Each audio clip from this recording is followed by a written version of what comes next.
আলী ভাই, এত সকাল সকাল কই যাইতেছেন? হাজার টাকা লাগো বাড়ি। আপনি যাইয়ের না, কালকে এত বড় একটা ঘটনা ঘটলো।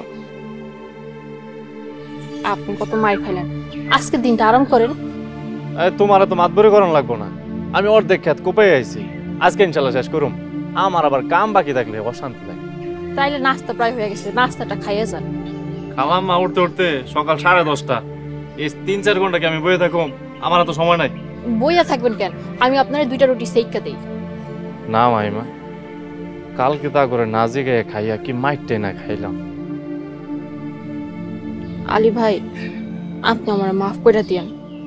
আমার লাগে আপনি মাইর খাইলেন, এরা যে এত জঘন্য মানুষ আমি জানতাম না।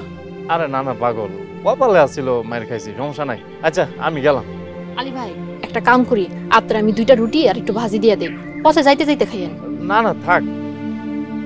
আলী ভাই, এইটা আপনার হক, আল্লাহর দোহাই লাগে।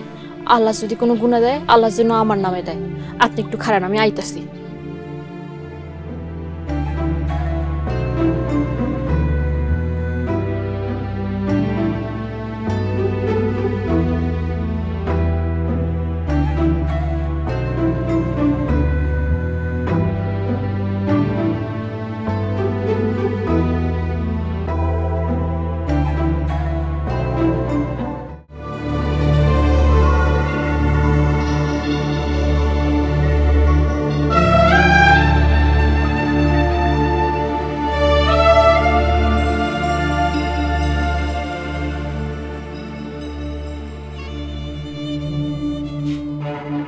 সাহারা বেগম, তোমার কি মাথায় সামান্য পরিমাণ ঘিলু নাই?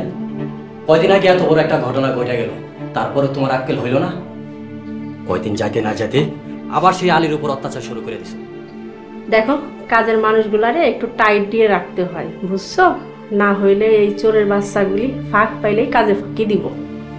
আসলে তোমরা অকৃতজ্ঞ। কদিন আগে আলী 15 ভরি সোনা পায়েও ফিরাইয়া দিল। আল্লাহর মা, তুমি কি সব ভুলে গেছো? আলীর প্রতি তোমার একটু দরদ জাগে না? এই মধ্যরাইতে ঘ্যান ঘ্যান করো না তো। হায় রে মানুষ, আল্লাহ তোমাদেরকে হেদায়েত দান করবে। এই আলী যখন ছিল না, তখন বাড়িটার কি অবস্থা হয়েছিল? ঠিক মতো খাওয়া দাওয়া ছিল না, বাড়ি অপরিষ্কার ছিল, কাপড় চোপড় অপরিষ্কার ছিল। সব ভুলে গেছো? যে আলীর ছাড়া তোমাদের চলে না, সে আলীর সাথে কেন এমন আচরণ করো? এমন করলে সে চলে যেতে পারে, তারপর আবারও বিপদে পড়বা। যাই যাক, মহিমা আছে, মহিমা একলাই সব সামলাই নিতে পারবো। ও, মহিমারে পায়ে আলীরে খেদানোর জন্য তুমি এসব করতেছো? চরম স্বার্থপর তুমি। আচ্ছা, আমি স্বার্থপর। তুমি তো 2বারে চেয়ারম্যান আছিলা, সৎভাবে চেয়ারম্যানই করছো। এখন তোমার সততার মূল্য আমরা দিতাছি। কত কইছিলাম একটু এদিক ওদিক করো। যা আছে তাই নিয়ে শুকরিয়া আদায় করো। আমি মরলে আমার কর্মফল আমার সাথে যাইব। আমার কর্মফল কি তোমরা ভোগ করবা? আমার পাপের শাস্তি আমারই ভোগ করতে হইবে। দয়া করে আলীর উপর অত্যাচার বন্ধ করো, নাহলে কিন্তু পস্তাতে হইব।